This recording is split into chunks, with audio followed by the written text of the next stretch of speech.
தெருமுனை கூட்டத்தை பார்க்கும்போது இது தெருமுனை கூட்டமா இல்லை இந்த நகரிலே வரும் தேரோட்டமா என்று சொல்லக்கூடிய அளவுக்கு இங்கே இந்த கூட்டத்தை கூட்டியிருக்கின்றார்கள்.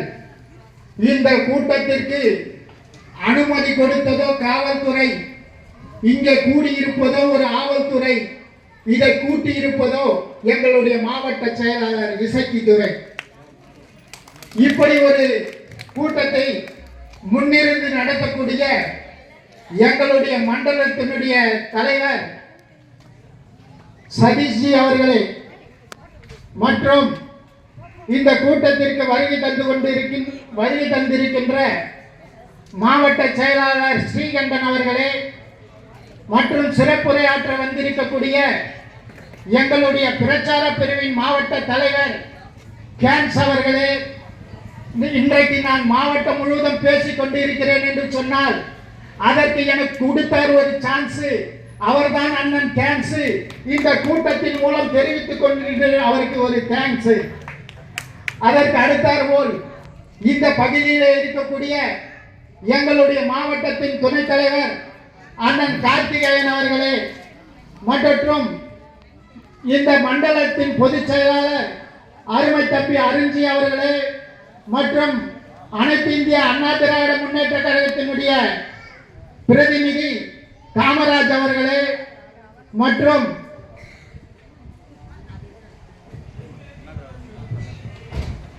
அனைத்து இந்திய அண்ணா திராவிட முன்னேற்ற கழகத்தின் கிளை துணை செயலாளர் ரமேஷ் அவர்களே, கிளைக்கழக செயலாளர் மாவட்ட துணை செயலாளர் மாணவர் அணி செயலாளரான அண்ணன் சரவணன் அவர்களே மற்றும் பாட்டாளி மக்கள் கட்சியை சேர்ந்த ஐயா பக்தாச்சலம் அவர்களே மற்றும் இங்கே வருகை தந்து இருக்கக்கூடிய புரட்சி பாரதத்தின் செயல் வீரர்களே, டிடிவி தினகரன் அம்மா முன்னேற்ற கழகத்தினுடைய செயலாளர்களே, இந்த மௌலிவாக்கம் ஊராட்சியில் 9வது வார்டை மிகவும் சீரும் சிறப்புமாக நடத்தி கொண்டிருக்கும் அனைத்து இந்திய அண்ணா திராவிட முன்னேற்ற கவுன்சிலர் அவர்களை அன்போடு மேடைக்கு வருமாறு வருக வருக என அன்போடு வரவேற்கிறோம்.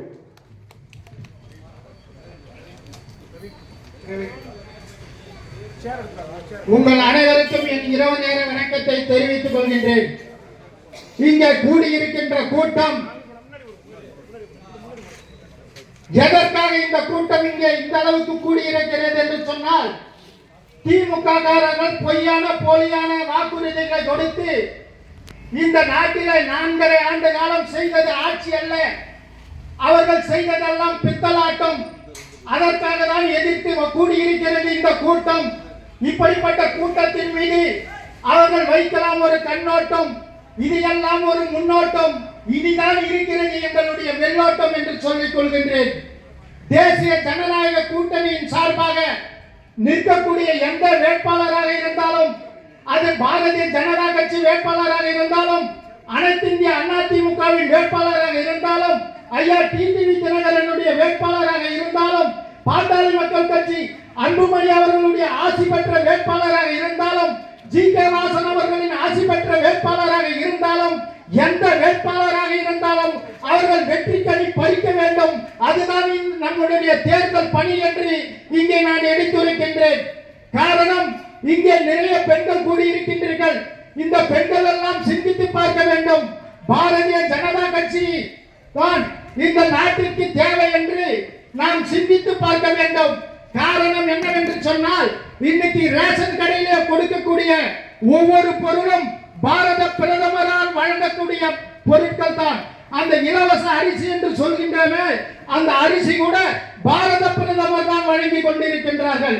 இங்க வீட்டுக்கு வீடு குடிநீர் வந்து கொண்டிருக்கின்றது.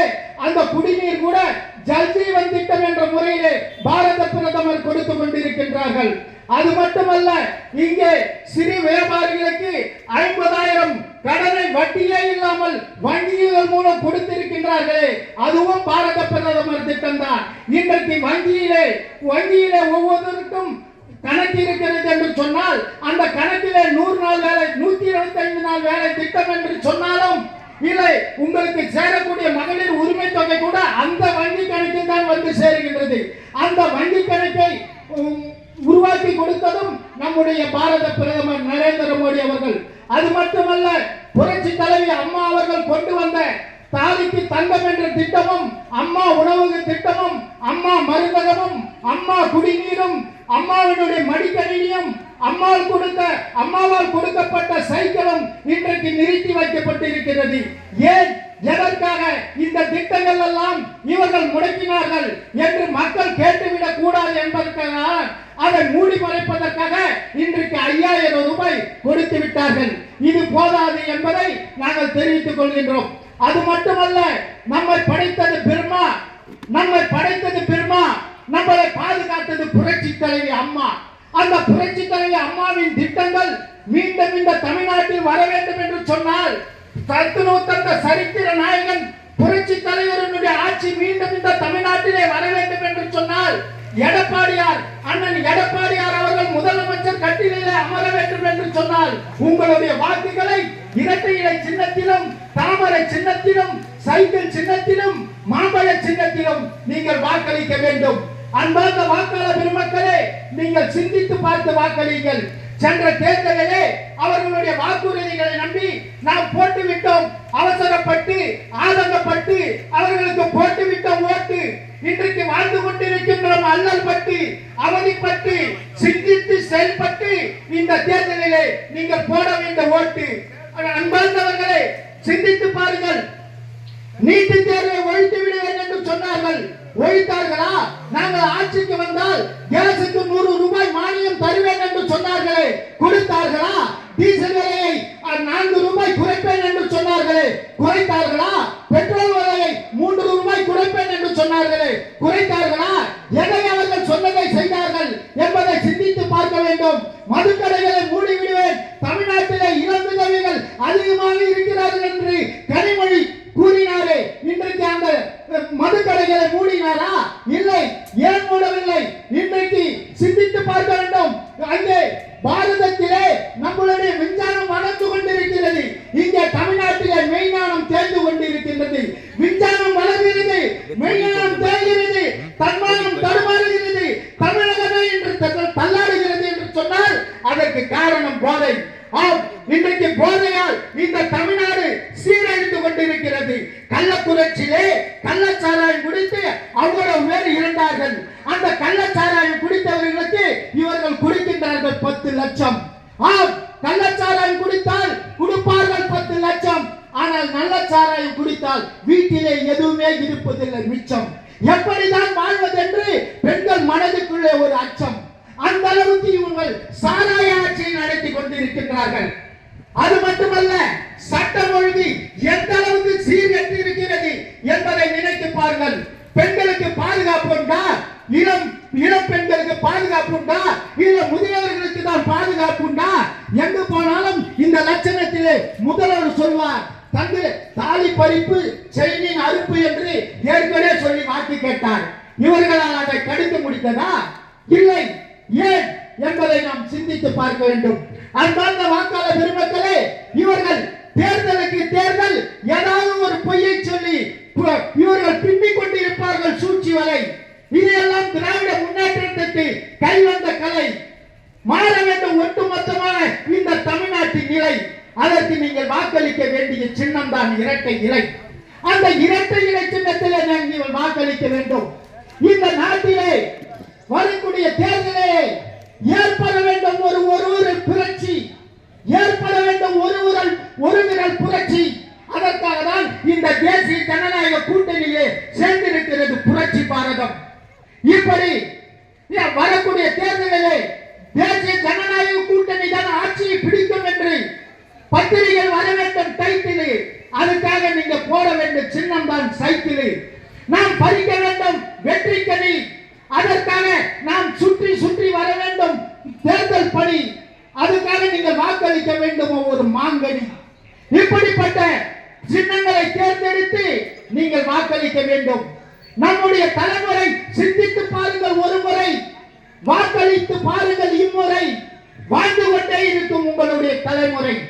ஆம், அந்த கோபாலபுரத்தை விரட்ட வேண்டும் என்று சொன்னதற்காக தான் இந்த ராஜகோபாலபுரத்திலே நாம் கூடி இருக்கின்றோம்.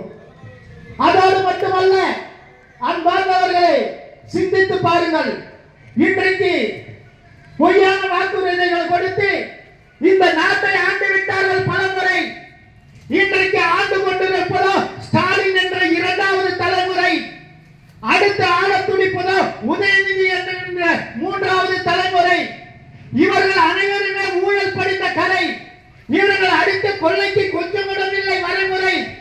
இவர்கள் ஓட்டு போட்ட மக்கள் மீது கொஞ்சம் இடமில்லை அக்கறை. இவர்கள் எத்தனை தேர்தல் வந்தாலும் இனிமேல் ஏறவே முடியாது கரை. காரணம், அண்ணன் எடப்பாடியார் எழுதிவிட்டார் அவர்களுக்கு முடிவுரை. அதுதான் புரட்சி தலைவர் பாரத ரத்னா பொன்மன செம்மல் மக்கள் திலகம் எம்ஜிஆர் அவர்களுடைய ஆட்சி நமக்கு இருக்கிறது. பொன்மன தலைவி புரட்சி தலைவி அம்மாவின் ஆட்சி நமக்கு இருக்கிறது. வாஜ்பாய் அவர்களின் ஆட்சி நமக்கு இருக்கிறது. இப்படி இருக்கும் போது இந்த படையை யாரால் வெல்ல முடியும் என்பதை நீங்கள் சிந்தித்து பாருங்கள். இவர்கள் இந்த நாட்டை 4 ஆண்டு காலமாக அழித்து விட்டார்கள் கொள்ளை. எதிர்த்து கேட்டால் அவர்களுக்கு தருவார்கள் கொள்ளை. இவர்களுடைய கொள்ளைக்கு அளவே இல்லை. இவர்களுக்கு இல்லை எல்லை.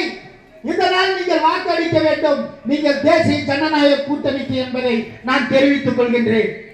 அன்பார்ந்த வாக்காளர் பெருமக்களே, இந்த தேர்தலை விட்டுவிட்டால் இனி கரையேற முடியாது. அவர்களுக்கு மக்கள் மீது இல்லை கரை. நீட்டு தேர்வை ஒழிப்பேன் என்று சொன்னார்கள். ஒழித்தார்களா? இல்லை. அவர்கள் வார்த்தையில் காட்டிவிட்டார்கள் கெத்து. அவர்களால் நீட்டு தேர்வை செய்ய முடியாது ரத்து. அவர்கள் பேச்சை நம்பிய மாணவர்கள் தான் போய் மாணவர்களுக்கு தான் பிடித்து விட்டது பித்து. அவர்கள் வார்த்தையெல்லாம் சரியான வெத்து. சிந்தித்து பாருங்கள். அவர்கள் சொல்வதை எதையாவது செய்திருக்கின்றார்களா? ஒரு டாக்டர் ஆக வேண்டும் என்றால் பல கோடி செலவு செய்ய வேண்டும், பல லட்சங்களை கொட்ட வேண்டும். ஆனால் ஏழை மாணவர்களுக்கு டாக்டர் ஆக வேண்டும் என்ற லட்சியம் அவர்களுக்கு இருக்கின்றது. லட்சியம், ஆனால் அவர்களிடத்தில் இல்லை லட்சம். லட்சியம் இருக்கலாம், லட்சங்கள் இருந்ததா? ஆனால் இன்றைக்கு பாரத பிரதமர் கொண்டு வந்த திட்டத்தால் பாரத பிரதமர் அந்த நீட்டு தேர்வை வைப்பேன் என்று சொன்னதால் தான் இன்றைக்கு ஏழை மக்களும் பாமர மக்களும் பழங்குடி மக்களும் இன்றைக்கு டாக்டர் ஆகி கொண்டிருக்கின்றார்கள். அதே போல நம்முடைய பள்ளி மாணவர்கள் நவோதயா பள்ளி என்று இருக்கிறது. அதை தமிழ்நாட்டிலே எங்கேயும் வரவிடவில்லை. மற்ற அண்டை மாநிலங்களிலே அந்த பள்ளி இருக்கிறது. ஏனென்று சொன்னால் தமிழ் இங்கிலீஷை தவிர வேறு ஒரு மொழியும் நம் மாணவர்கள் கற்றுக்கொண்டால் வாழ்க்கையிலே அவர் முன்னேறி விடுவார்கள் என்பதற்காக இவர்கள் பொய்யான குற்றச்சாட்டை சொல்லி இந்தியை திணிக்கிறார்கள் என்று சொல்லி அதை மூடி மறைத்து அந்த திட்டத்தை இங்கே நிறைவேற்றாமல் பார்த்துக் கொள்கிறார்கள். இவர்கள் வீட்டு பிள்ளை மட்டும் இந்தி படிக்கலாமா? ஒரு நேரத்திலே தயாநிதி மாறன் மந்திரி ஆகும் போது கலைஞர் சொன்னார், அவர் ஏன் மத்திய மந்திரியானார்? அவர் இந்தி நன்றாக படிப்பார் என்று சொன்னார். ஆக இவர் வீட்டு பிள்ளைகள் இந்தி படிக்கலாம், நாம் படிக்க கூடாதா? ஏன் இந்த முரண்பாடு, ஏன் இந்த வேறுபாடு என்பதை நீங்கள் சிந்தித்து பார்க்க வேண்டும். அன்பார்ந்தவர்களே, இவர்கள் திமுக காரர்கள் வெளியில் வந்தால் அடிப்பார்கள் அரட்டை, சட்டசபைக்கு போனால் விடுவார்கள் கொரட்டை, பொய்யான விளம்பரங்களை கொடுத்து நிரப்பிக் கொண்டிருப்பார்கள் நாளேட்டை, விளைவித்துக் கொண்டிருப்பார்கள் சீர்கேட்டை. இவர்கள் எல்லாம் மீண்டும் இவர்களை நம்பி நீங்கள் போட வேண்டுமா உங்களுடைய ஓட்டை என்பது சிந்தித்து பாருங்கள். அதே போன்று பாரத பிரதமர் கொடுக்கக்கூடிய திட்டங்களை சிந்தித்து பாருங்கள். அது கழிப்பறை திட்டம் என்று சொன்னாலும், கேஸ் அடுப்பு திட்டம் என்று சொன்னாலும், மலிவு விலை மருத்துவம் என்று சொன்னாலும், குடிநீர் திட்டம் என்று சொன்னாலும், எந்த பாகுபாடும் இன்றி ஏழை எளியவர்கள் எந்த மதத்தையும் பார்ப்பதில்லை, ஜாதியை பார்ப்பதில்லை, அனைவருக்கும் சமமான திட்டத்தை தான் கொடுத்துக் கொண்டிருக்கின்றார்கள். ஆனால் இங்கே இருக்கக்கூடிய திமுக காரர்கள் பிஜேபி என்று சொன்னால் அது ஒரு மதவாத கட்சி என்று சொல்கின்றார்கள். அது மதவாதமா? இல்லை, பிஜேபி ஒரு மதவாதம் அல்ல. இவர்கள் பிடிப்பது பிடிவாதம், இவர்கள் நம்மளை சொல்லுவது மதவாதம் என்பதை நீங்கள் சிந்தித்து பார்க்க வேண்டும். அன்பார்ந்த வாக்காளர் பெருமக்களே, இந்த தேர்தல் நமக்கான தேர்தல். இந்த நாட்டை யாரிடம் ஒப்படைக்க வேண்டும், தமிழ்நாட்டை எப்படி காப்பாற்ற வேண்டும் என்பதை சிந்தித்து பார்த்து தயவு செய்து நான் முன்னாடியே சொல்லுவதை போல சிந்தித்து பாருங்கள் ஒருமுறை, வாக்களித்து பாருங்கள் இம்முறை, வாழ்ந்து கொண்டே இருக்கும் உங்களுடைய தலைமுறை என்று சொல்லி எனக்கு வாய்ப்பு கொடுத்த உங்களுக்கு என்னுடைய மனமார்ந்த நன்றியை தெரிவித்து விடைபெறுகின்றேன். நன்றி, வணக்கம்.